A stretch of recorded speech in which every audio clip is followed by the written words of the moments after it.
ਪੀਣ ਦੀ ਨਹੀਂ ਦਿੱਤੀ ਕੋਈ ਦਵਾਈ? ਪੀਣ ਦੀ ਲਿਖੀ ਤਾਂ ਹੋਈ ਹੈ, ਦਿੱਤੀ ਤਾਂ ਹੈ ਨਹੀਂ ਨਾਲ ਦੀ। ਉਹ ਕੈਪਸੂਲ ਦੇ ਕੇ ਹਮਨੇ ਪਹਿਲਾਂ ਨਹੀਂ ਲਿਖੀ ਤਾਂ ਹੋਈ ਹੈ, ਪਤਾ ਨਹੀਂ ਆਪਣੇ ਇਹ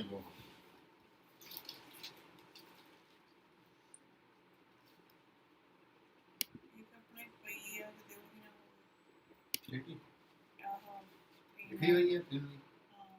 ਇਹ ਇੱਕ ਦੋ ਸ਼ੀਸ਼ੀ ਹੈ ਨਾ, ਮੈਂ ਤੁਹਾਨੂੰ ਦਿਖਾਈ ਥੀ।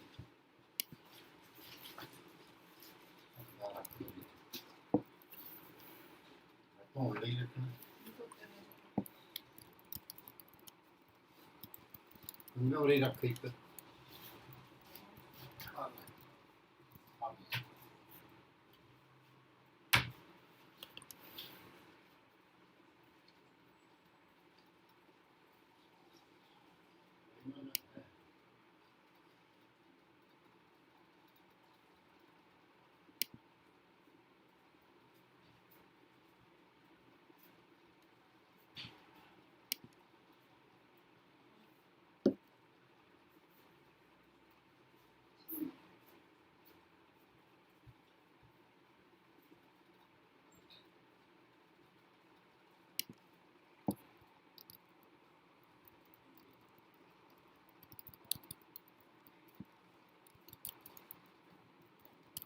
Nancy?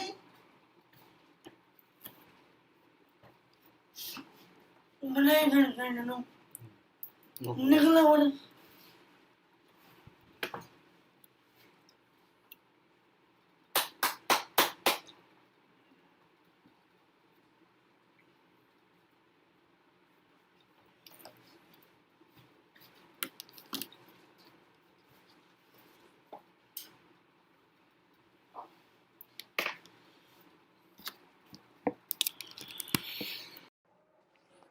So,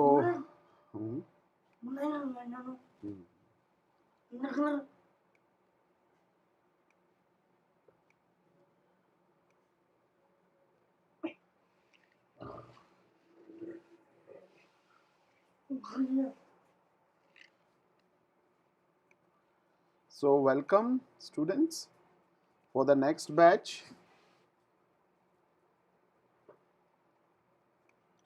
So this is our last batch for today, and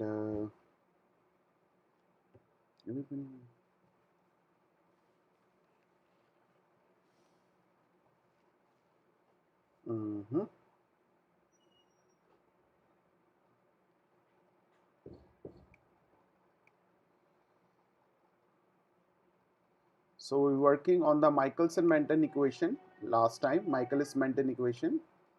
So we'll continue with the line weaver work plot now.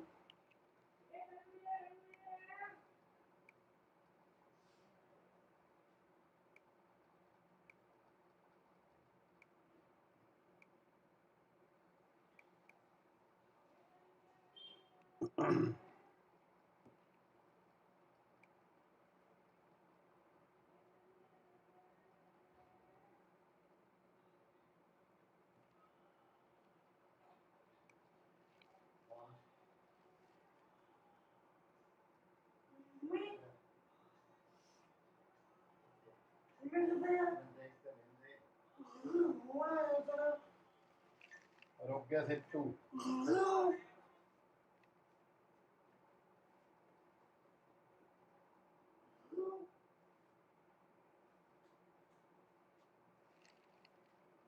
So we have discussed last time about the enzyme activity measurement.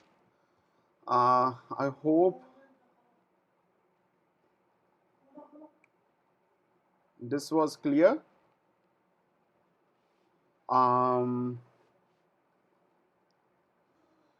So we're gonna start based on that, continuing that. That is your enzyme plus substrate giving you substrate, and then enzyme plus product K1, K2 and K3.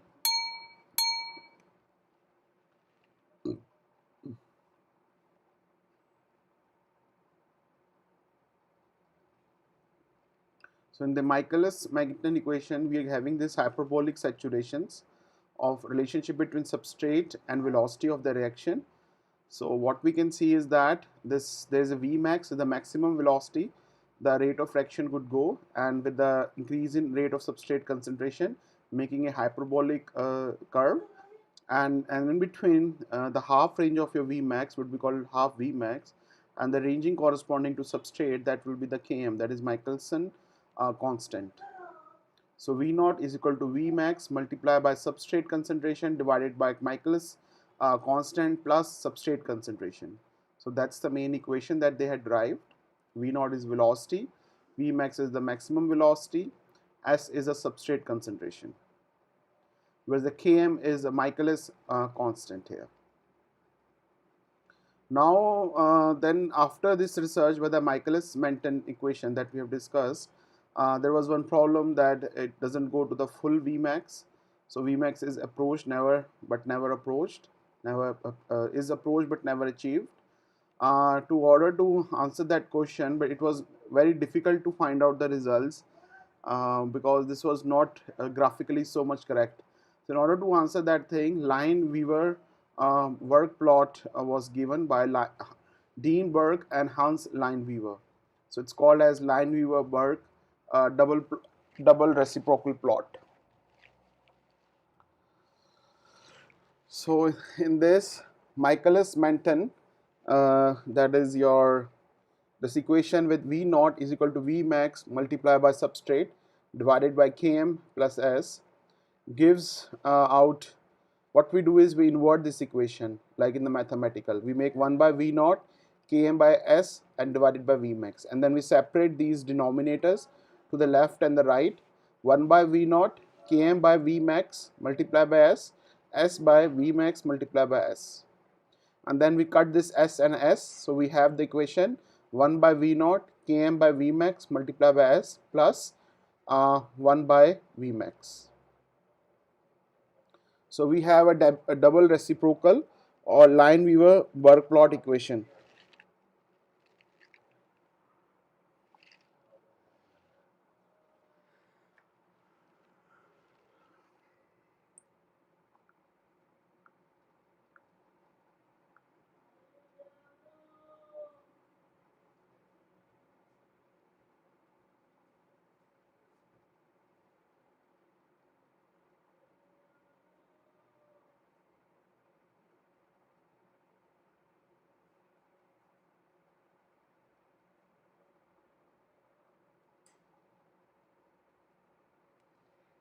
So I hope just watch over this equation one more time.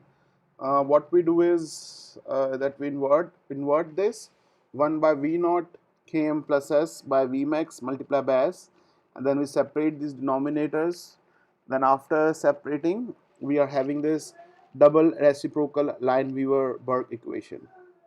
That is 1 by V naught Km by V max multiplied by S plus 1 by V max.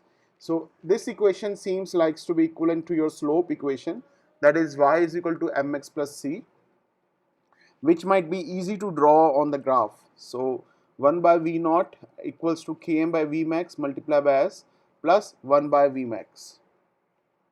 So this equation resembles the equations of a straight line here. So y is equal to mx plus c. So where y would be 1 by V naught, slope will be Km by V max, your x would be 1 by S, and your c intercept would be 1 by V max. Yeah, it's written here, y is equal to 1 by V naught, m is equal to Km by V max, x equal to 1 by S, and x equal to 1 by V max.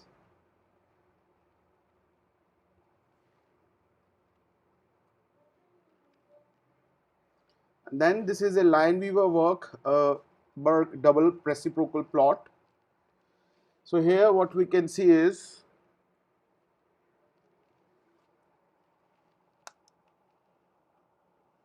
so we plot this plot like this, 1 by V on the y-axis, 1 by S on the x-axis. Yeah, 1 by V on the y-axis, 1 by S on the x-axis. And we have this intercept of minus 1 by Km on the x-axis. On the y-axis it would be 1 by V max. And the slope would be Km by V max. and the slope would be Km by Vmax. So that's how the Lineweaver Burke double reciprocal plot is done. So I will repeat. On the y-axis it was 1 by V, on the x-axis it is 1 by S, and the intercept that we have calculated, that you see, is 1 by Vmax, and your slope is Km by Vmax. So this is a new thing. This is minus intercept which is attaching to the substrate on the minus side. So this will be minus 1 by Km. So please try to understand these concepts from Michaelis Menten equation that we have started. That is, first is V naught is equal to Vmax multiplied by S divided by Km plus S, and the velocity of reaction is V naught. Vmax is the maximum velocity of reaction and substrate concentration, and then Km is your Michaelis constant. Then what we did is we inverted these things. We make a slope y is equal to mx plus c, and we draw this over the graph like this. The slope 1 by V naught, 1 by S. There's an intercept 1 by Vmax. Then slope is Km by Vmax, and intercept is minus 1 by Km, like this. So for the same data set now, Km and Vmax can be obtained accurately as intercept values. So Km and Vmax both can be obtained accurately as intercept values.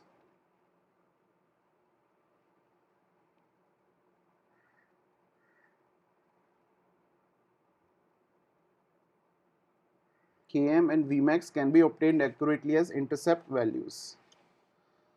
So we now comes to the kinetics of inhibition that we have discussed in the second lecture today, that there are three types of inhibition: reversible, competitive, reversible, uncompetitive, and irreversible inhibition. So we will discuss about each competition inhibitors from the kinetics perspective. So at least two reasons why we have to study inhibition for enzyme activity. First, we can use this as a probe for understanding the kinetics and properties of enzymes in the uninhibited states. So whatever the things that are happening against the kinetics or properties of enzymes, we can study the inhibited state in that. And beyond that, perhaps most drugs are inhibitors of specific enzymes.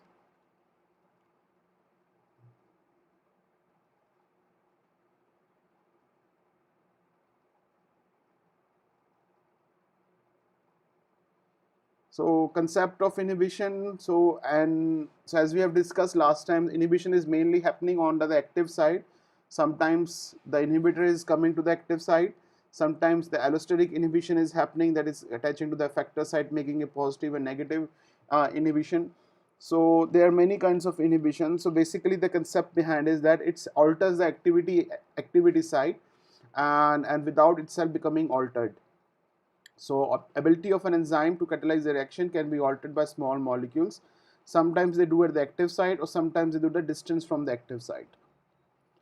So inhibitors and accelerators. So inhibitors are the one which slow down the reaction, and accelerators are the one which fasten the reaction. But alteration that give rise to increase in the ability reaction, they are known as the accelerators. But why we see inhibitors to be more than accelerators? Why we see more inhibitors in natural selection? Because if there were more, like if we have more enzymes which could make our reaction fast, so we will see some drastic evolution in our society, which might not be good for the development of us. So that's why these inhibitors are playing better role in our society than the accelerators. So there are two types of inhibitors: irreversible and reversible. Irreversibles, they bound to the possibility without, so they do not get released from the substrates. Once they are attached, they will be attached there, and they make a strong bond, covalent bond, and each inhibition that happens there effectively removes a molecule from enzyme from availability. So whatever the effectiveness is happening, it will remove a molecule of enzyme from availability at that point. Then in reversible, usually attached by weak non-covalent interactions, ionic or van der Waals force, and they have several kinds, and they're mainly superseded by detailed structures based knowledge of mechanisms, but not entirely. So some types of reversible inhibitions. So there is competitive, non-competitive, uncompetitive, and mixed. So 4 types, but basically we will discuss the first 3 from the kinetics perspective. We will discuss the graphs in details according to the Lineweaver work plot, how we can create a graph from the Michaelis Menten equation. If you also, you all could go to the book that I have provided you, the Sanger book, chapter number 6. So all these things are being given there in details. You can have a after this lecture is over with us. Please go through that book also, because self study is always good. So make it happen then after the sessions are over. So now next is types of reversible inhibition. That is,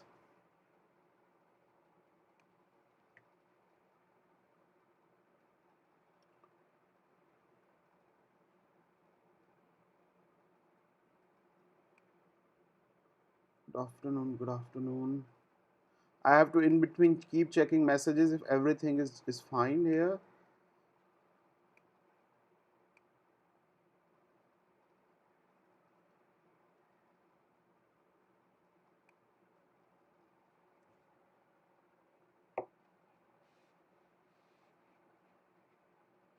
So how we can distinguish between reversible and irreversible? Mainly by checking out the dialysing the enzyme inhibitor complex against the buffer free of inhibitor. Or we can check the turnover or binding site is still improved or not, then it is irreversible. Beyond that, to find out the competitive and other reversible, we can check the kinetics and the structural studies if possible. So competitive, first is competitive inhibition. So in this, what happen? Your substrate will come, get attached. Oops.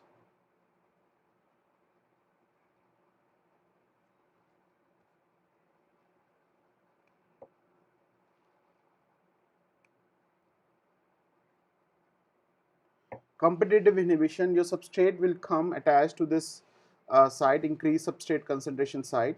Rate will increase as inhibitor will outcompeted by the increased numbers of substrate molecules. So how many substrate molecules it will take to overwhelm the inhibitor depends on how strongly the enzyme is attracted to the substrate as compared to the attraction of the enzyme for the inhibitors. So however, once the substrate is bound, the inhibitor does not influence how quickly the enzyme turns the substrate over. So in competition, mainly what is happening is your substrate is getting to the active site, and it's competing with the enzymes or inhibitor is competing with the substrate site, and doesn't let that have to happen. So in the kinetics, what is happening is the competitive inhibitors hinders binding of substrate but not the reaction velocity. So whenever the inhibitor is coming up there, this जो आपका inhibitor आ रहा है, so it will not hinders the substrate binding, but reactions जो whatever the velocity of reaction is happening, that will be hindered. So affects Km of the enzyme but not Vmax. So it will not affect the velocity, but it will affect the your Michaelis constant. So how it will affect? So Km, the amount of substrate that need to be present to run the reaction velocity up to half its saturation velocity, whereas the competitive inhibitor required us to shove more substrate into the reactions in order to achieve the half maximum velocity. So competitive inhibitors mainly increases your Km. So as we have discussed, your Km, that is your -1 by Km, it will keep on decreasing. You can say Km goes up, Km values will keep going up. So -1 by Km will move towards the origin. It will coming up to the origin. That minus value keep getting decreased. So what we can say is, according to the Lineweaver work plot that we have plotted, so y-axis is 1 by V naught, x-axis is 1 by substrate, 1 by S, and this is our slope. Yeah, this is our slope. And what we have to check is the as we have discussed, your Vmax, that is your velocity, will remain constant. So it will not be affected. The rate of fraction will be not affected in the competitive inhibitor. Reaction will keep going on as it is going on, but as you see, this is the uninhibited enzyme. There is no inhibitor in this. But if we add low concentration of inhibitor, your slope goes a bit on the other side, and your value of 1 minus K1 comes near to the 0. And if you keep increasing the higher concentration of competitive inhibitor, it will further go up, and it will come towards the 0. So I will repeat this thing. This competitive inhibitor, what is really happening is that you have 1 by V naught and 1 by S. So you create according to the Lineweaver plot your slope, and this one is uninhibited enzyme. It doesn't have any inhibitor in it. But once you add the low concentration, the slope goes up, and because of that, but your 1 by Vmax remain constant, but your minus 1 by Km, this intercept will come towards the 0. But if you put even higher concentration, slope goes even up, and your minus 1 by Km will come near to that. So in this way, you will have a your competitive inhibitor Michaelis Menten equation, sorry, Lineweaver work plot will be done. So now what will happen with the non-competitive inhibition? So in this, it will not fight for the substrate site. It will not has an influence on that, but it does not. So in that case, if it doesn't get to attach to that, so your Km, your Michaelis constant, will not be affected, but it will surely reduce the velocity of the reaction. That is your turnover number of production of a products that is being produced. So it will interfere with the production of your product. So it reduces Vmax and has no influence on the Km. So here we can see this diagram. With the decrease in Vmax, your 1 by Vmax is increased, because your rate of reaction will keep on decreasing with the addition of inhibitor. And if it is decreasing, your Vmax, 1 by Vmax, the intercept will be increasing. So this first graph here is the uninhibited enzyme here on this line. And as we have discussed, your Michaelis constant will be not affected much. So it will be unaffected during this part. That will be minus 1 by Km will be constant. But if you add low concentration of non-competitive inhibitor, your slope will go up, and your 1 by Vmax will go even higher, because your Vmax is getting decreased. Yeah, and even if you keep increasing the high concentration from the low to high, it go even up, and your 1 by Vmax even got up. So that's how everything is connected, and we got these results. So we're making all these slopes attached to the one single point, minus 1 by Km, which is being unaffected by the inhibitor. So that was about so far about competitive and non-competitive. So the difference that we can see in the competitive and non-competitive is mainly that in the competitive, your rate of fraction is constant, but your Km keep on increasing, and because of that, minus 1 Km will move towards the origin. On the other hand side, in the non-competitive, as it is not fighting for the substrate side, it has a different side. It slows down the reaction, it makes the reaction slow, but your Michaelis constant remain constant, and because of that, your 1 by Vmax keep on increasing with the higher concentration of non-competitive inhibitor. Now I will take you to the third part, that is uncompetitive inhibitor, which mainly interfere with the ES complex which is already formed. So it creates a ternary ESI complex. So once you're this, this unstable ES complex is there, transition state.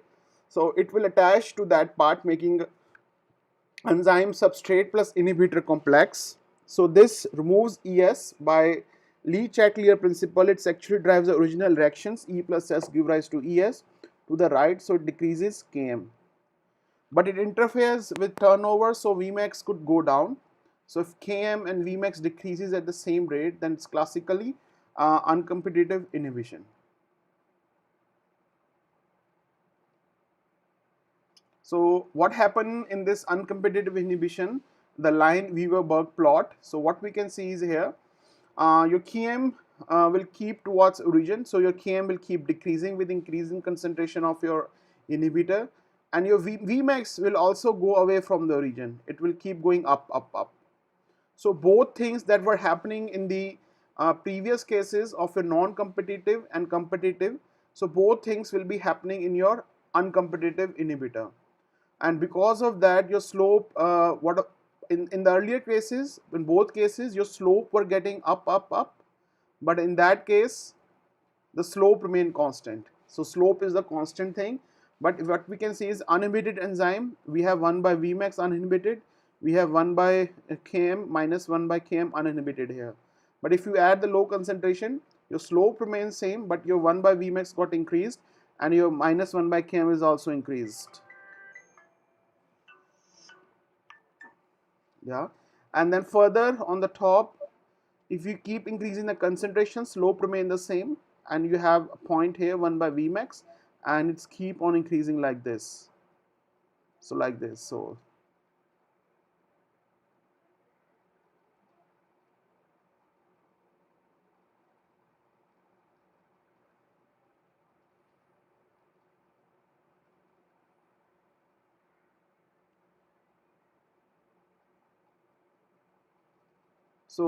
now let's discuss. This is a summary of 3 reversible inhibitions: your competitive, your non-competitive, and uncompetitive. Yeah, your competitive inhibition, your non-competitive inhibition, and uncompetitive inhibition. Whereas in the competitive inhibition, your Km, your 1 by Vmax is constant, whereas minus 1 by Km keeps going towards the origin. In the non-competitive, your minus 1 by Km is constant, whereas your 1 by Vmax keep on increasing. On the other side, uncompetitive inhibition, your both 1 by Vmax and 1 by minus 1 by Km keeps on um, yeah, increasing, but your slope remain constant. So I hope these 3 figures have summarized the Lineweaver work plot of 3 different aspects, because if you read through the book, they are quite complicatedly written, but I try my maximum possible way to make this clear and make it as simple as possible so that it's easy to understand. Now, if you have any questions, I'm ready to take them. Anything that you couldn't understand so far, just write me in this chat box. I give you 2 or 3 minutes, 5 minutes, and then we start with the next topic of allosteric enzyme.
Um,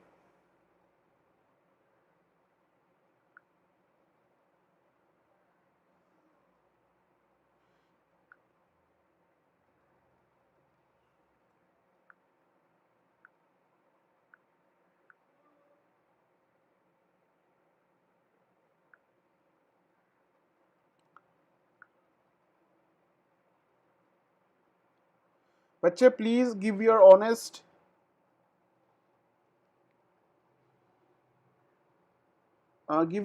comments. I've shared on the group about the Cura Edufabrica workshops helpful or not. It will be very beneficial for us. Please give your comments on that.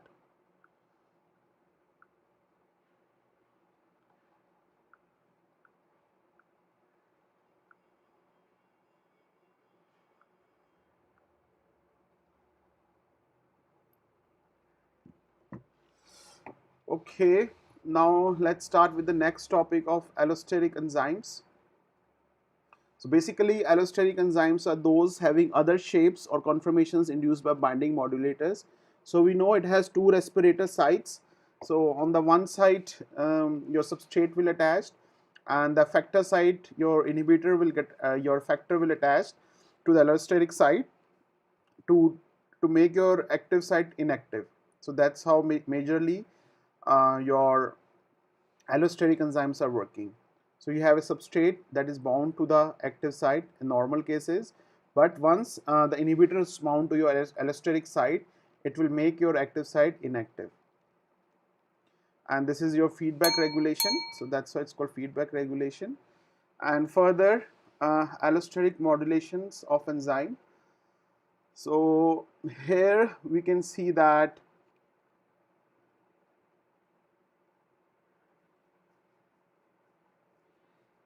yeah, so it's a three-way path. So in the first, when it is activation is done, there is activator. So this is the allosteric site, one is the allosteric site and one is the active site.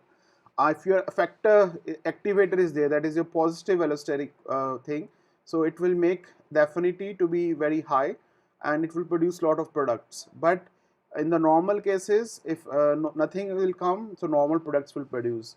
But once your allosteric inhibitor will attach, it will give very low affinity and no products will be formed. So like this, we have three different processes: allosteric activator, then there is nothing is happening in the center, and the allosteric inhibitors.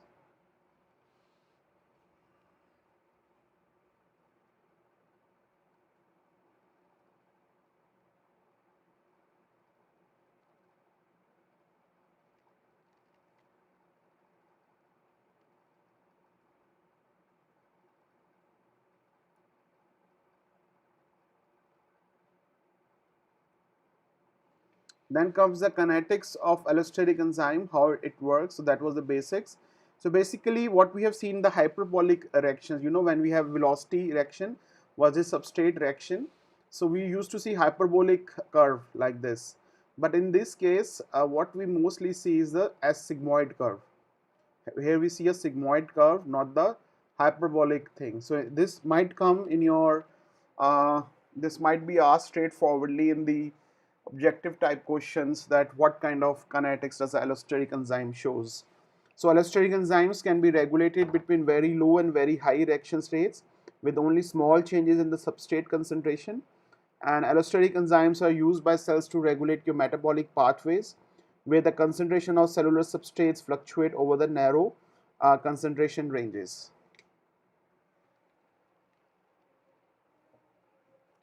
Further, from the kinetics of allosteric enzyme, what we can see is it shows a relationship between your V naught and substrate that differs from the Michaelis-Menten behavior. So it's not the same behavior that we see in the Michaelis-Menten behavior. It shows some difference between your V naught and S. And the saturation point we can see mainly when the substrate concentration is quite high. So when we plot the curve, that what we see is mainly the sigmoid curve, this S curve. And the S 0.05 and KO 0.5 is used to represent the substrate concentration with half maximum velocity. The same thing that what we see in the minus, K 0.05, this is your half Vmax.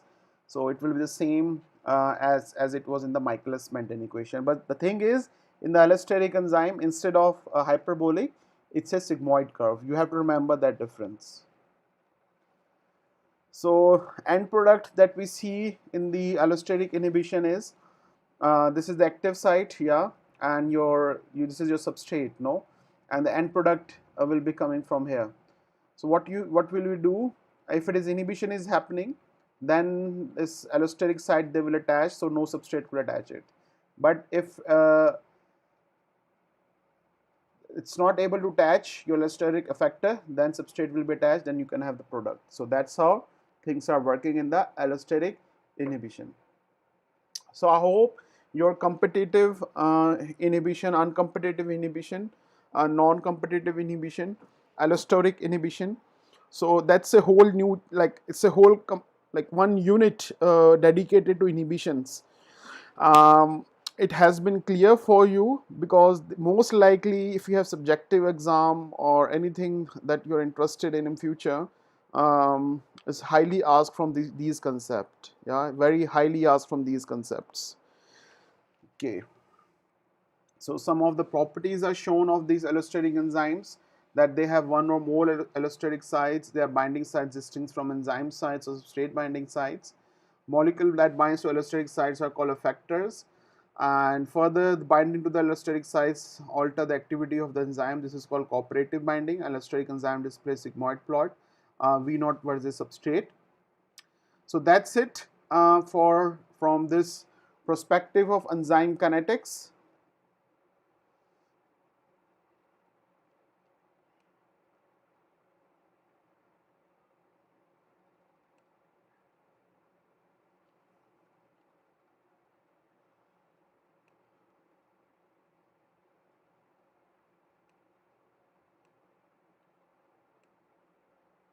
Just give your honest comment on this. What do you think?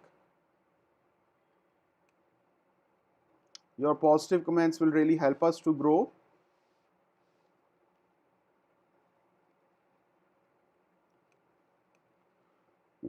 The next part,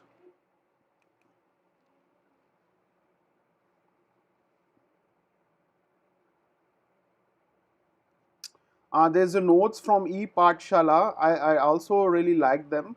So they are also explaining the same things that I have explained you in a more, what you can say, subjective manner. So I will also like to share this with you. Just go through them, have a look.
So let's have a 5 minutes break here, students, and then we start with our next lecture about protein isolation purification, or enzyme purification and classification. So we will discuss that thing now in details.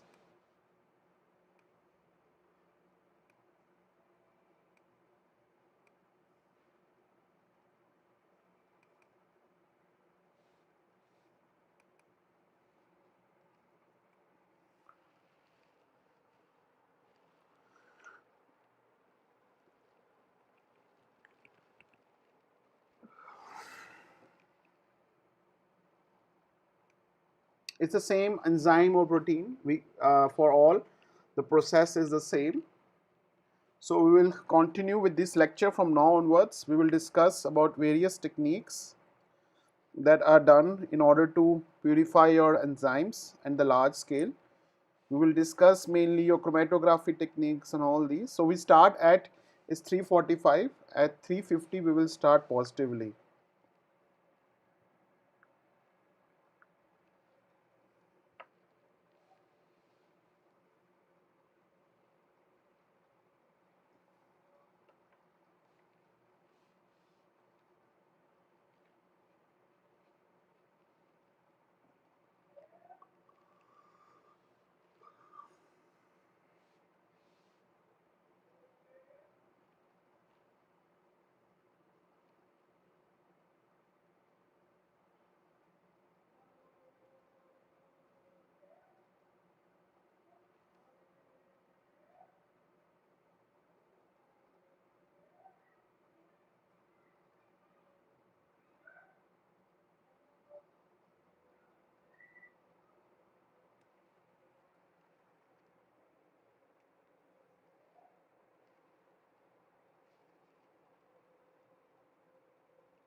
So let's start with the protein isolation, quantification, and purification. So basically, these are the various Nobel Prize winners who got on the chromatography and electrophoresis. Archer John Porter Martin in 1952 got for the prize for the invention of partition chromatography. Then Richard Lawrence Millington in 1952 also for the invention of partition chromatography. And Arne Willem Colin Tisles, he got for the research on the electrophoresis and adsorption analysis. Then some on mass spectrometry and sedimentation. John B. Fenn, Koichi Tanaka, and Swedberg for their various works in the field of mass spectrometry and sedimentation, respectively. And this is Albert Claude, Christian de Duveau, George E. Palade. They also got their respective Nobel Prize winners from Belgium, from Duvet, from E. Palade, in the field of organelle fractionation, that is getting your various cell organelles based on the centrifugation fractionation technique. And this is Frederick Sanger and Frederick Sanger. They got 2 times Nobel Prize winner, one in 1958 and one in 1980 for protein sequencing. So first work in 58 was the structure of proteins, especially that of insulin, and in second time he got the prize for determining the base sequences in nucleic acids in 1980. So in earlier years he was working at the Cambridge, United Kingdom. Then in 80s he started to work at the MRC Laboratory of Molecular Biology, United Kingdom there.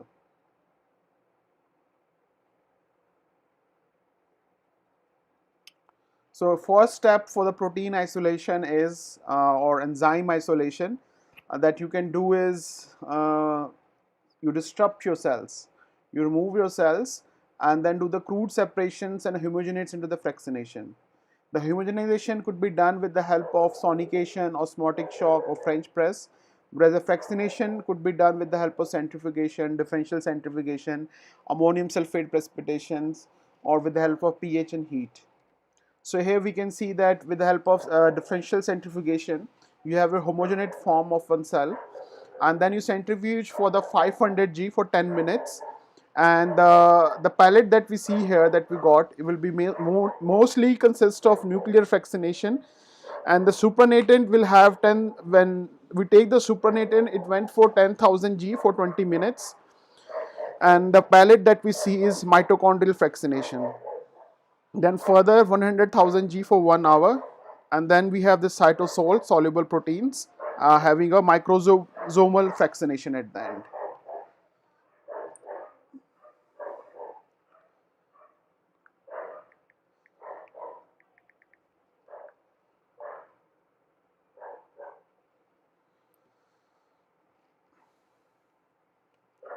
Just checking in, is everything is fine so far?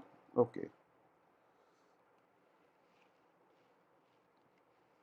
Then in order to do the protein isolation, differential centrifugation and rate zonal centrifugation. So as we have discussed previously, this differential centrifugation, that is you keep centrifuging and then getting the pellet, and then you can remove your things that you're looking for. Or you can do the rate zonal centrifugation, in which you have a gradient at the bottom and you add the mixture of your large and small particles. Then after the centrifugation you will see 2 layers there, and then you can separate them according to your needs. So according to the centrifugation speeds, if you make it to 3000 G for 5 minutes, then you get large organelles. If you make it to 10,000 G for 10 minutes, then you have mitochondrial inclusion bodies. If you make it to 40,000 for 30 minutes, you have membranes, plasma membranes, tonoplast membranes like this.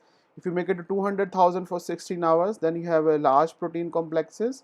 Then if you make it to 400,000 for 224 hours, then you have proteins of 50 Dalton.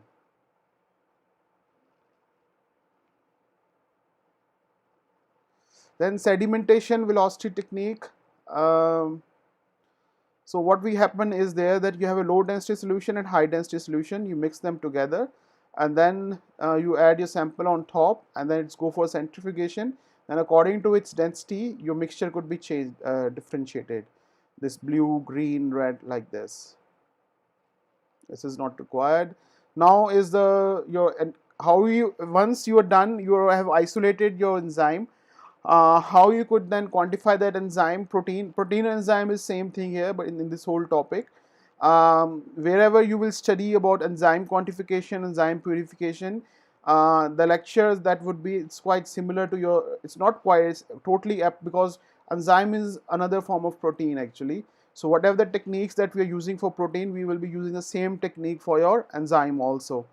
So in the Bradford, so how you can quantify them? Basically, you can do it with the help of Bradford protein determination. So this technique is quite simpler, faster than the Lowry method. In the Lowry method, we can determine from the 10 microgram to 1000 microgram per ml, whereas in the Bradford, this technique is quite simple and faster, but it's subject to have a lot of interference. Yeah, it will have a lot of interference. But we use Commercy Blue G25 dye in order to answer our questions, to find out how much free amino acids are available, and it's quite the specificity can lead to variation. Sometimes there could be some changes there, and it's accurately find out the protein determination from 5 to 25 microgram per ml. So now let's see how this technique is done in this virtual.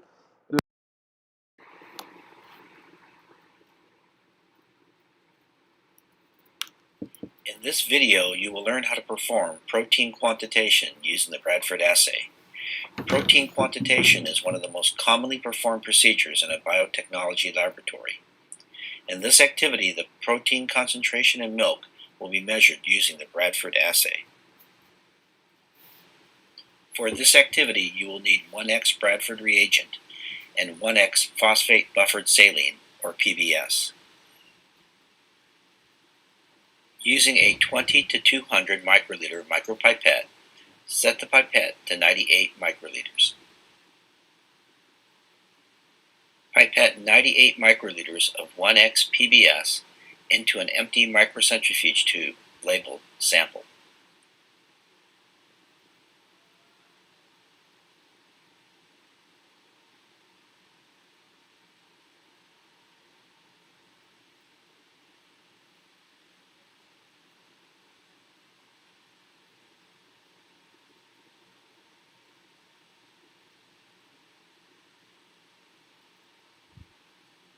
Switch to a 2 to 20 microliter micropipette and set the pipette to 2 microliters.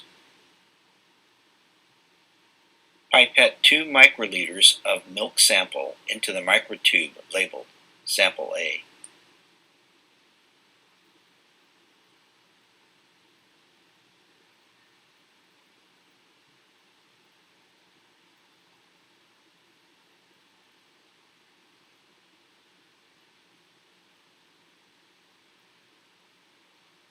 Mix the milk sample and PBS by either pipetting or vortexing.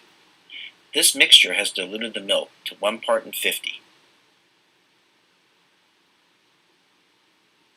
Label 2 cuvettes, one control and the other sample. Do not handle the cuvette where the light passes through, and make certain your labels are well above this area. Pipette 20 microliters of diluted milk sample into the cuvette labeled sample, and 20 microliters of 1x PBS into the cuvette labeled control. Next, we will set up protein standards. See your protocol for the correct concentrations. Label a cuvette for each standard and mark it with the corresponding concentration.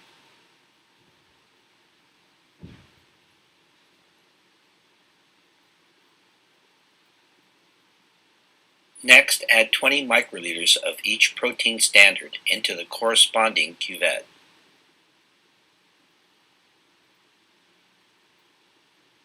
Make certain you use a clean pipette tip for each sample.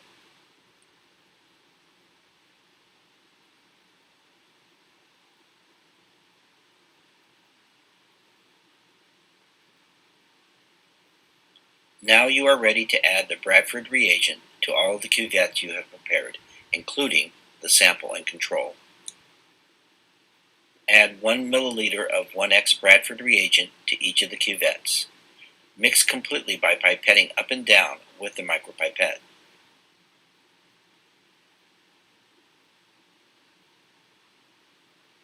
Incubate the cuvettes at room temperature for 5 minutes. After 5 minutes, visually compare the cuvette containing the milk sample to the cuvettes containing the protein standards. Determine the standard that most closely matches the color of the milk sample. Estimate the protein concentration of the milk sample based upon the visual comparison. To determine the protein concentration using a spectrophotometer, select for the Bradford assay.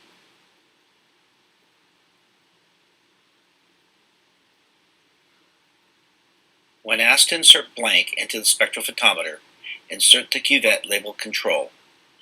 Use the blank to set the spectrophotometer to 0 absorbance, or 100% transmittance. If instructed, read the absorbance of the 7 protein standards and record the absorbance values. Remove the cuvette labeled blank and insert the milk sample into the spectrophotometer. Read the absorbance and record the value.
So that was the end of Bradford assay. Now protein quantitation could also be done with the help of ultra-sensitive fluorescence-based quantification technique, which was published in 2003. So you just add a dye, heat for 10 minutes, then cool to the temperature, and then you can read the fluorescence. This is also one of the methods. Further, whatever that you see in the fluorescence, according to that, you can create how much protein is present, microgram per ml, according to this curve. Then how can you make enzyme purify? We have done the isolation, we have done the quantification. Now it's time to purify your enzyme. The first method that we can use is dialysis method. So in this, a technique used to remove small molecules from the protein solutions or to change the buffer compositions of the protein solutions. And dialysis tubings or bag is made of cellulose and has different cut of edge. So you put your different enzymes that are mixture of bigger and smaller and want to differentiate between them. You put them into this dialysis bag. This is a concentrated solution inside that, and outside is a buffer solution. So after some time at equilibrium, so the small particles will be all removed from this bag, and mainly your small molecules will be remain inside your tube. So that's how you do the dialysis process. So let's see how we do this practically.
Yeah, that was about dialysis.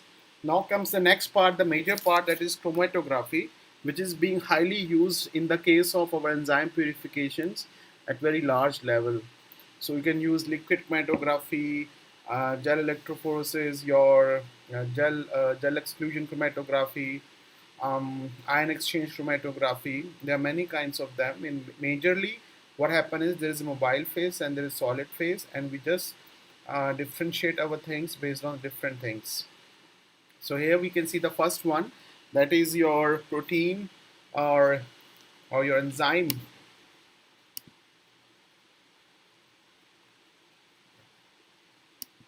That is the separations of enzymes or proteins by size, gel filtration chromatography. So here we can see there's a protein sample on the top, and there's a molecular exclusion gel here.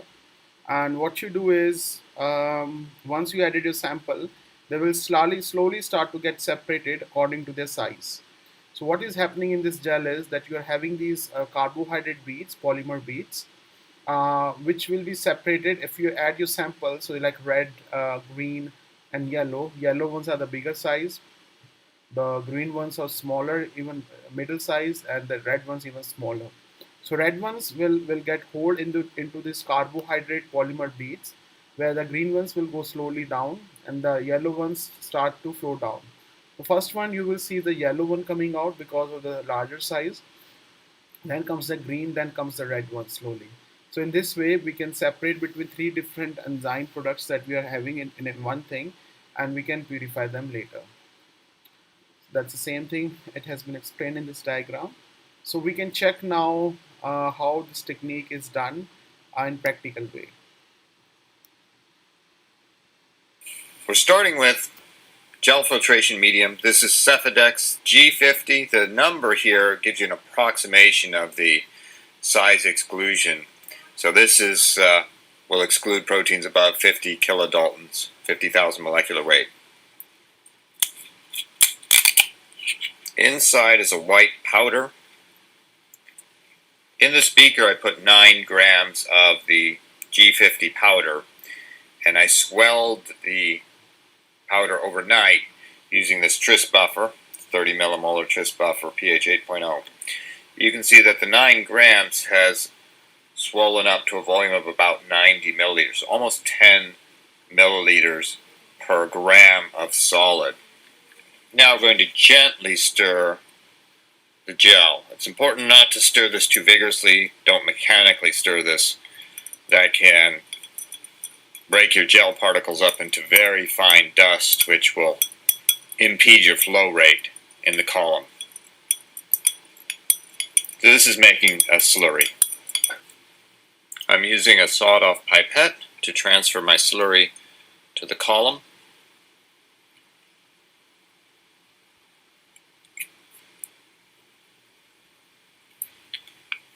For gel filtration, I want a fairly tall gel bed.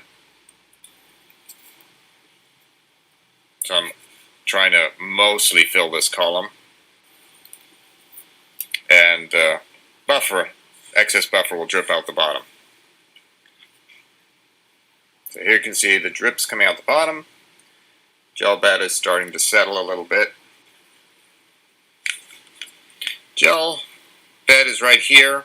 I'll add a little more buffer so that it doesn't run dry at the top. So I'm gently adding a little buffer to the top. This looks great. You can see the gel bed is fully settled here. There's a little bit of buffer on the top. I've capped the bottom right now to keep it from going dry. I'm going to put a mixture of 2 molecules onto the column. Blue dextran is a very large molecule. It's a polysaccharide. Molecular weight about 1 million. Fluorescein, on the other hand, is a small molecule. Molecular weight about 350 grams per mole. I chose these 2 molecules because they're nicely colored, so I'll be easily able to see the separation visually as they go through the gel filtration. I've drained the buffer, so now there's no residual buffer on top of the gel, and I've made a mixture of a total of 0.8 milliliters, 400 microliters of the fluorescein, 400 microliters of the blue dextran. nice green color. I'll separate these on my gel. For this size column, this is getting near the maximum I would put on the column. I'm using a Pasteur pipette to gently load my material onto the column without disturbing the gel bed.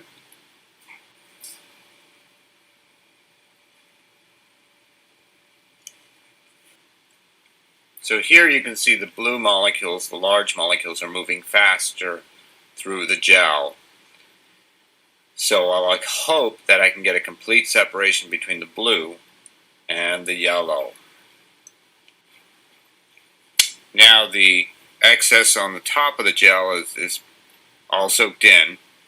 So I'm adding buffer very carefully to the top of my gel filtration column.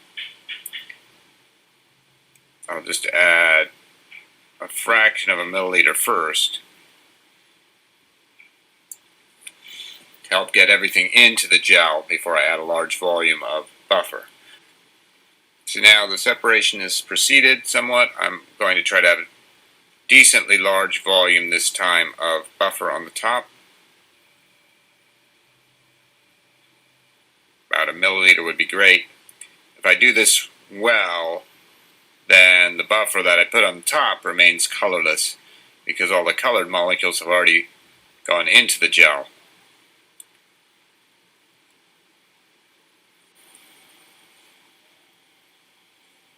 Alright, now you can start to see a little colorless layer on the top. That's perfect. All the colored molecules are in the G50 and they're starting to separate quite nicely. The yellow molecules are up here, the blue are down here. Still got a little overlap. So I may have overloaded this column, but we'll see. I'm hoping that before the blue molecules elute that they'll actually be separated from the yellow, but it's going to be close.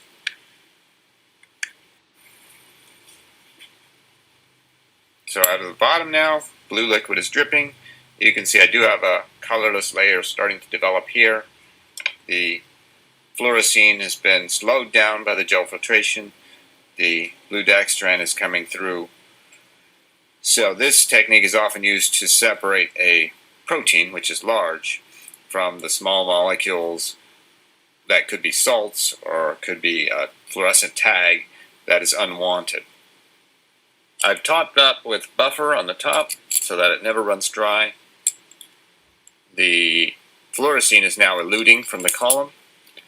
Fluorescein is fluorescent. I'm shining a little blue light, UV light on it, and you can see it glows green. The last little bits of fluorescein are emerging from the column now.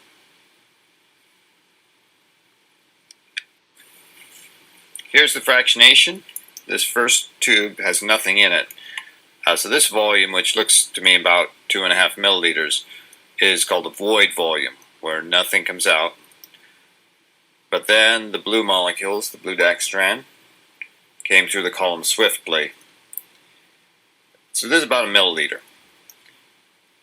Some of the blue dextran tailed into the next fraction. This is low concentration.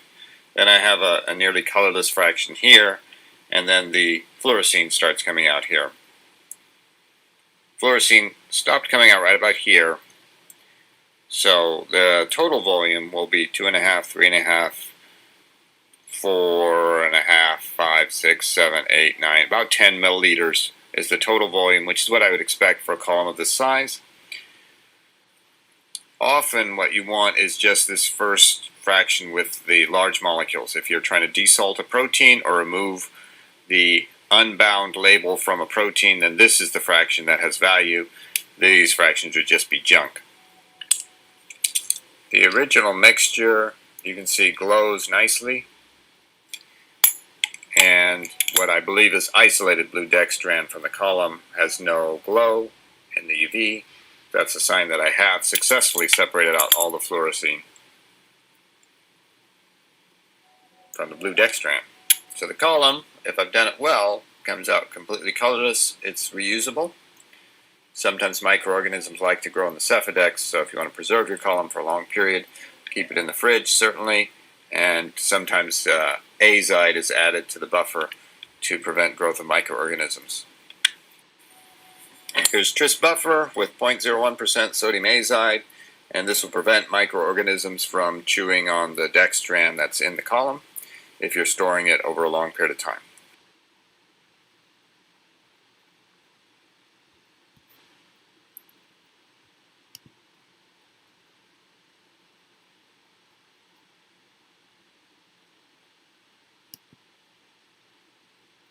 So that was the gel filtration thing. Students, those who have please give your 5 minutes from here now onwards. Go to this link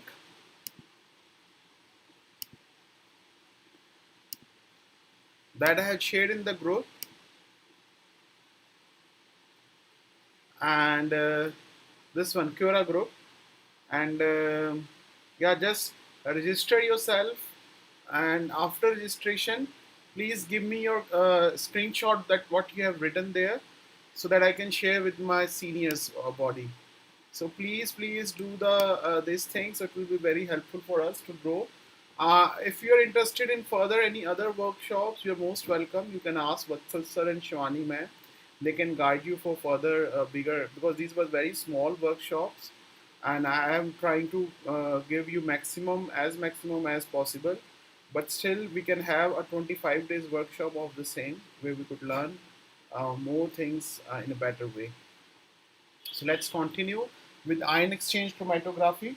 So in this, protein in a solution that has low ionic strength is added to the column, and the column interacts with the beads via electrostatic interactions.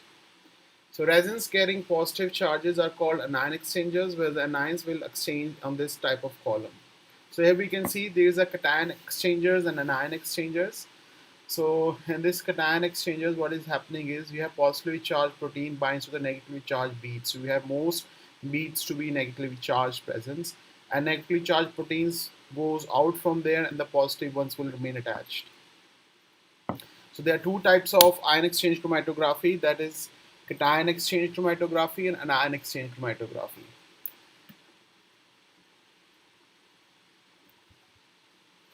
So in the anion exchange chromatography, the matrix carries a net positive charge which interacts with the negatively charged protein strongly. Wherein the cation exchange chromatography, the matrix is negatively charged and it's interacts with the positively charged proteins.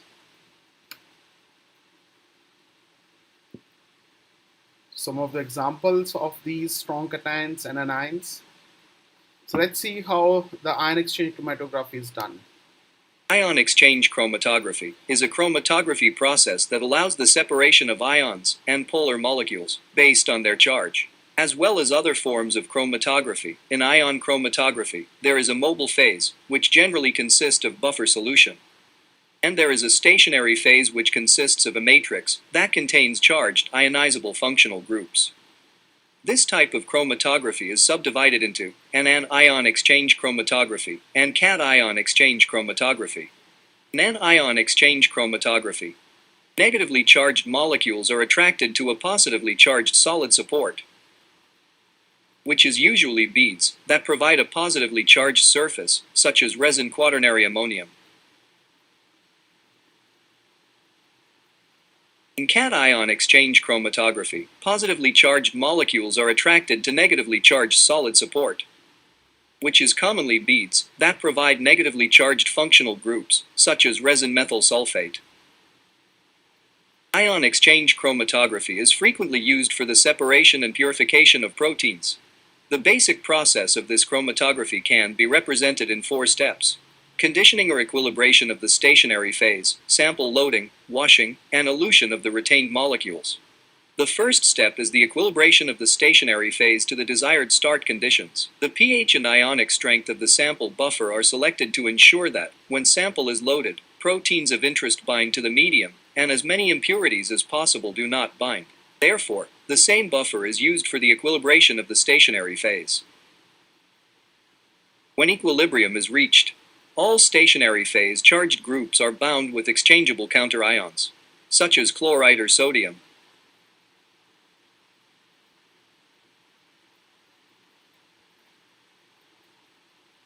When the column is equilibrated, the second step is sample application.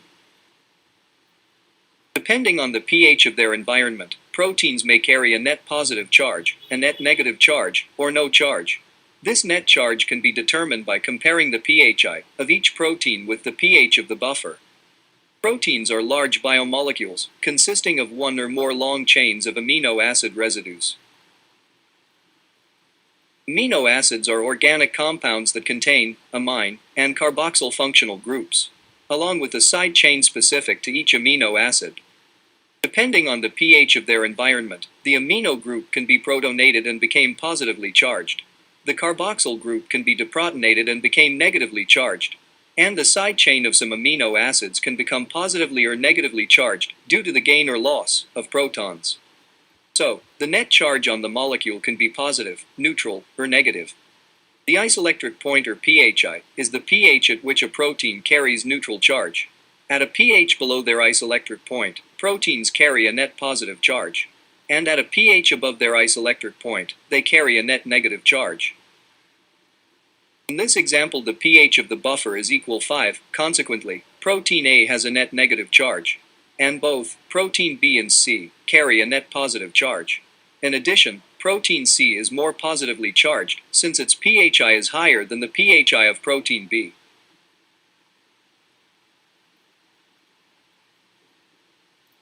If we apply cation exchange chromatography, protein that has a net positive charge, it will bind to the negative charge beads of the stationary phase. On the other hand, uncharged proteins, or those with a net negative charge, would not bind. They pass through the column at the same speed as the flow of buffer.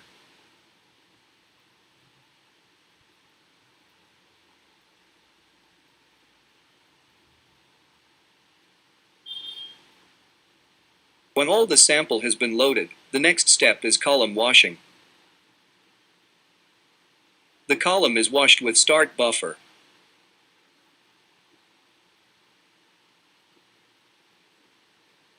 To ensure that all non-binding proteins have passed through the column.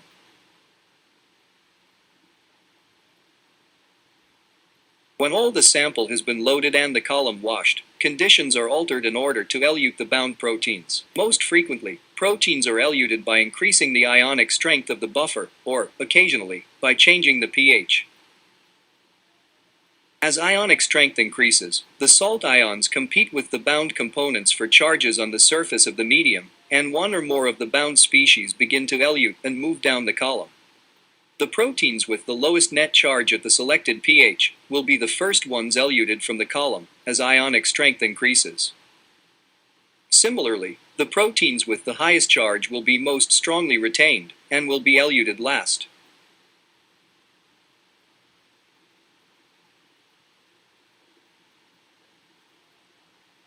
Protein B has the lowest net positive charge, so it can be eluted first. Then, protein C with the highest net positive charge, it can be eluted next, by increasing the salt concentration. Also, varying the pH of the buffer can be used to effect a separation, and to elute the retained proteins. As we seen, the pHi of the protein B is equal 7, and the pHi of protein C is equal 9. So if we add a buffer with pH above the isoelectric point of protein B, and below the isoelectric point of protein C, the protein B will become negatively charged, and can then be eluted. The protein C is still charged positively, consequently, still retained. Next, protein C can be eluted if we apply a buffer with pH above its isoelectric point. So, it becomes negatively charged, and it will pass through the column. One of the primary advantages for the use of ion chromatography is only one interaction involved during the separation. Another advantage of ion exchange is the predictability of elution patterns. By controlling changes in ionic strength or in pH of the buffer, using different forms of gradient, proteins are eluted differently in a purified, concentrated form.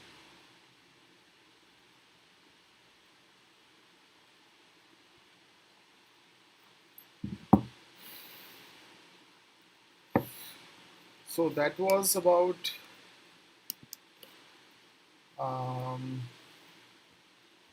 what you say, ion exchange chromatography.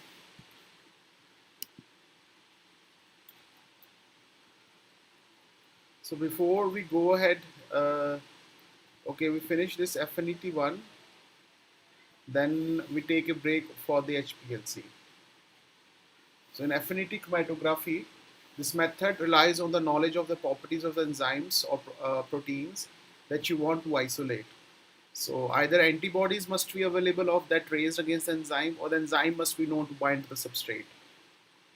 And this is a more specific chromatographic method because it relies on the specific binding of the target with its specific ligand.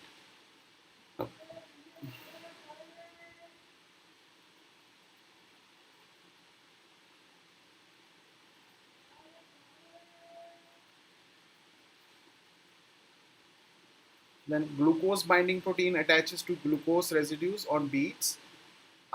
With the affinity chromatography, the use of glucose resins to isolate glucose binding proteins, that is concurvalin A.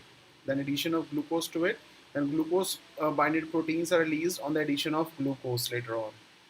So here we can see that the same way like in like ion exchange chromatography, you have your beads on those antibodies are attached. Then protein will recognize the red ones and blue ones not recognize them.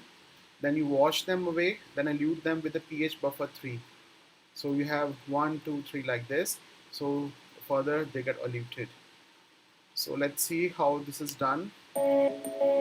Separation in affinity chromatography depends upon the reversible adsorption of biomolecules through biospecific interactions on the ligand.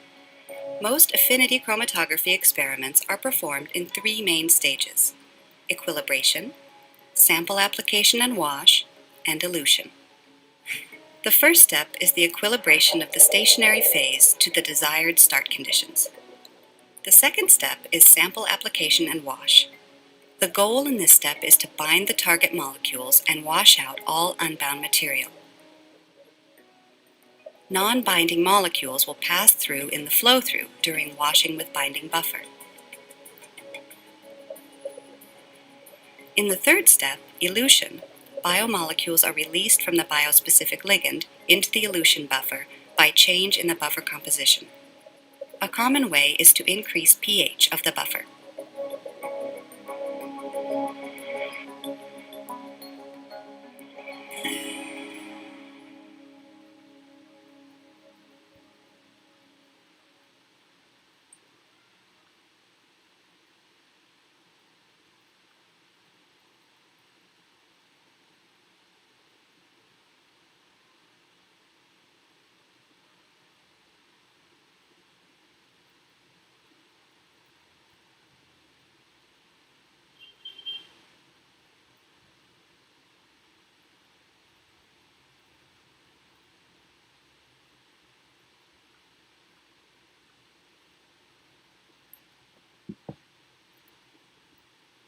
Now let's have a 5 minutes break here. We meet in HPLC we have to do now.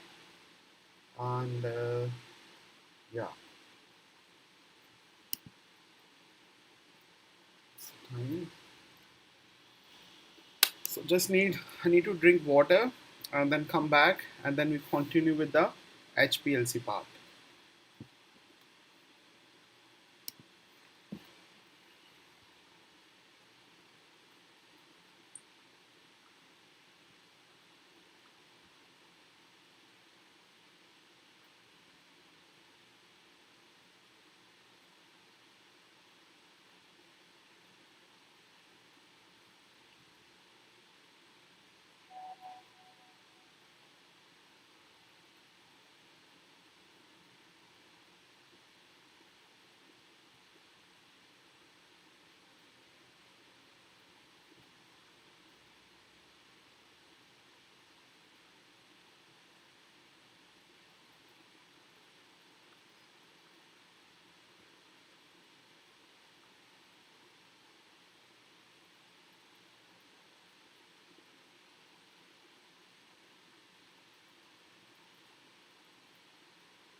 So let's start with the HPLC within the chromatography techniques.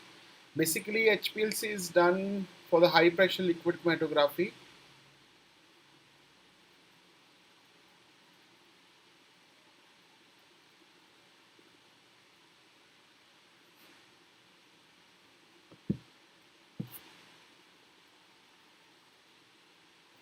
So high pressure liquid chromatography is an enhanced column method for protein separation. The resin size are more refined, and the all chromatographic method described above can be applied with HPLC columns and equipment with the HPLC. So basically, we give a high pressure in that, and we have a column there, and there are C18 columns and our resins, our beads are being transferred from it, and they get separated based on the high pressure from it. So let's see how basically in this we have a column is quite large with a tube containing small particles known as stationary phase, and the chromatographic bed is composed by the gel beads alone when they're inside the column, and the sample is introduced into the injector and then carried into the column by flowing solvent.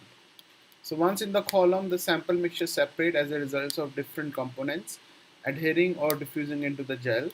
So as the solvent is forced into the chromatographic bed by the flow rate, the sample separates into various zones of samples, and these zones are referred to as a bands.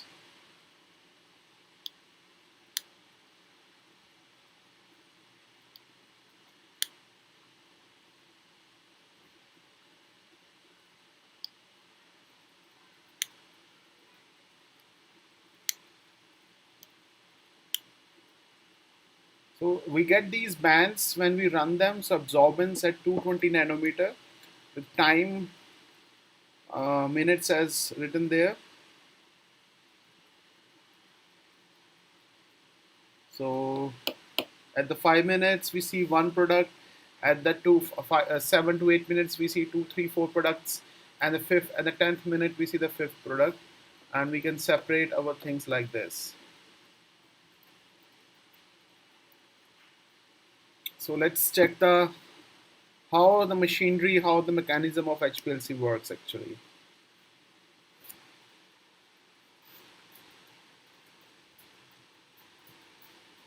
HPLC stands for High Performance Liquid Chromatography, but could equally well stand for High Pressure Liquid Chromatography. It is used for separating mixtures, either to analyze the mixture or to separate a required product from others in a reaction mixture.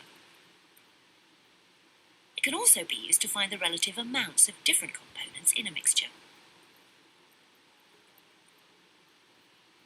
HPLC works on the same principle as paper chromatography, here shown speeded up.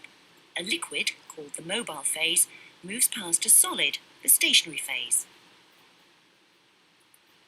In paper chromatography, this stationary phase consists of water molecules bound to the cellulose in the paper. The mobile phase carries different components of a mixture, called the sample, along with it at different rates. How fast each one moves depends on its relative affinity for the mobile and the stationary phases. For example, if the mobile phase is more polar than the stationary phase, the more polar components of a mixture will tend to move more quickly than the less polar ones. In HPLC, the stationary phase is a solid packed into a column, like one of these.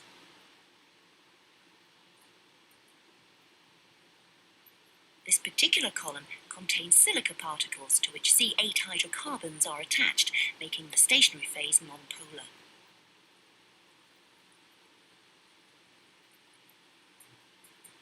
In paper chromatography, the solvent moves along the paper by capillary reaction. In HPLC, the liquid is forced through the column by high-pressure pumps. The whole apparatus looks like this.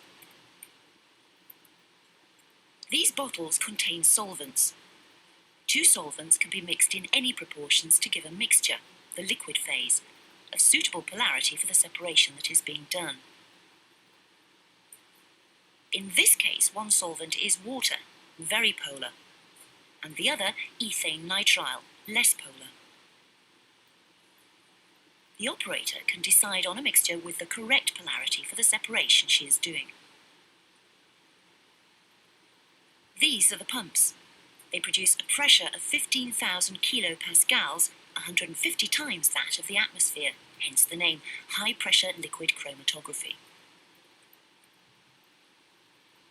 If a single sample is to be run, it is injected into the solvent stream here, in the injection port, via a hypodermic syringe. Alternatively, several samples can be run in succession by loading them into this auto-sampler, which will run them in order without any human intervention.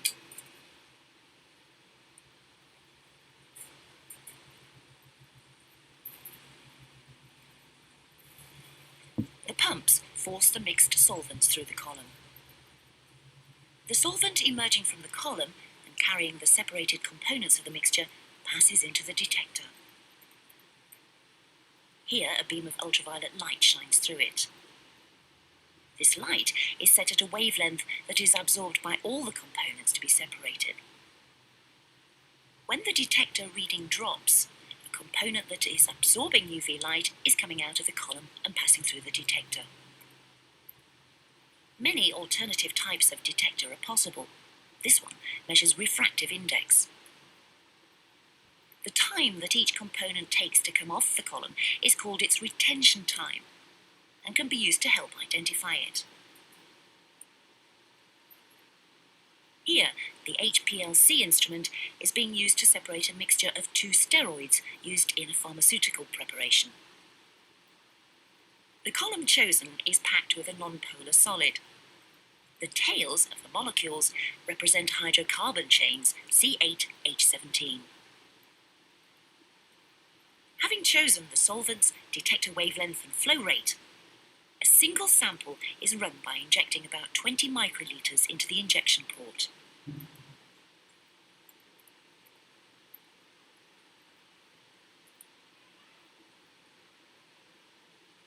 The more polar component comes off the column first, followed by the less polar. The peak at retention time, 1.5 minutes, represents other ingredients used in formulating the product.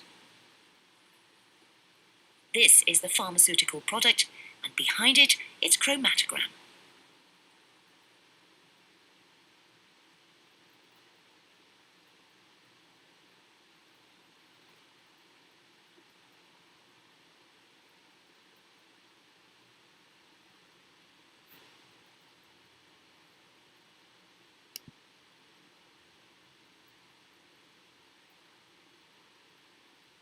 So that was about HPLC. Then you can also separate these proteins, these enzymes, with the help of gel electrophoresis. That is your SDS page, in which the separation is done according to the size of your protein or enzyme. So protein or enzyme separation, mostly your popular gel is polycarbonate gel that we use, which forms a 3D structure, molecular sieve. And under the denaturing conditions, the gel can resolve proteins of the size 10 to 250 kilodalton, which is quite powerful. And SDS page, the key feature is all the SDS coated proteins that have same electrophoretic mobility. Thus, molecular sieving effect is the major parameter that causes separations of the proteins. So free flow electrophoresis. So this is the simplest in concept but most difficult to achieve. Acquire expensive equipments, buffer of very low ionic strength with large gaps. So let's see how it works. So here we can see we have one positive electrode and a negative electrode, and our sieve, our gel is in between, and our mixture of molecules, like this main principle is same like what we have discussed, ion exchange or gel electrophoresis or gel exclusion chromatography, affinity chromatography. Basically, your smaller particles will move faster, middle will be in midden, and the largest will be in the top. So based on that, you have separation. So you have mixture of acrylamide and methyl bisacrylamide together, and this forms your page gel. And the SDS page, what will SDS will do? It will coagulate over the protein, make them in the linear form, and give a negative charge to it. So in this way, we will see these various enzymes showing different bands. We can save them for later also for data keeping, and various stainings methods, how the results looks like in 1 hour. And then further enzymes could be also be separated based on your 2D electrophoresis, that is isoelectric. First we have to do the isoelectric focusing gel electrophoresis. In this, on one side is high pH, on the other side is the low pH, and you add your sample. The sample will get their neutral pH, like somewhere red, blue, yellow, green, and they will be staying there for a long time. And then you can separate them. So let's see how your 2D gel electrophoresis is done. The precipitation of your enzyme precipitation.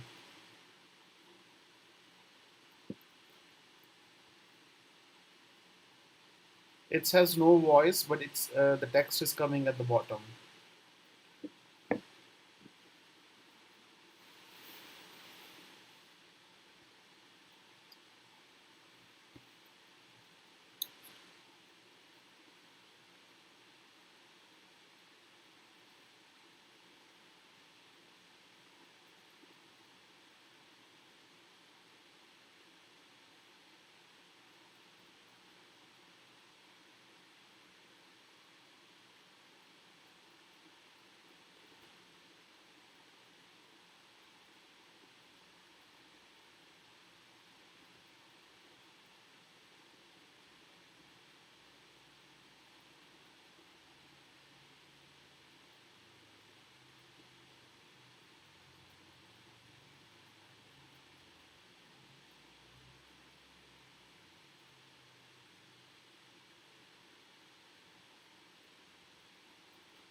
that's it.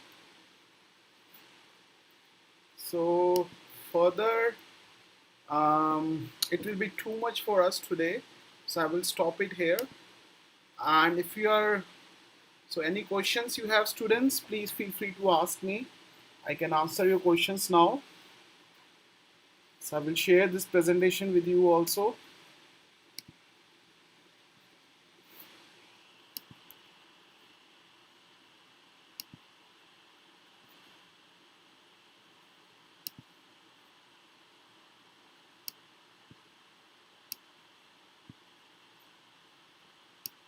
Oh, this is big. Huh?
So they will seems upload. It will take some time for uploading. So thank you very much. We are done for today. I hope you like it. If you have any questions, you can ask us. And please, after done it, please share on the group your screenshot about the comments on the workshop. And if you like, you can ask Vatsal sir and Shivani ma'am for further to know about various other workshop. So that's it for today. We have MBBT workshop, we have genetics workshop, plant biotechnology workshop, um, genetic engineering workshop, vaccine technology workshop. So many are going in parallel from the biological series. So please feel free to ask them. So on that note, thank you very much. It was lovely to teach you all. Hope to see you somewhere in the future again. Yeah. Take care. Wish you all the best. Stay safe. Thank you very much.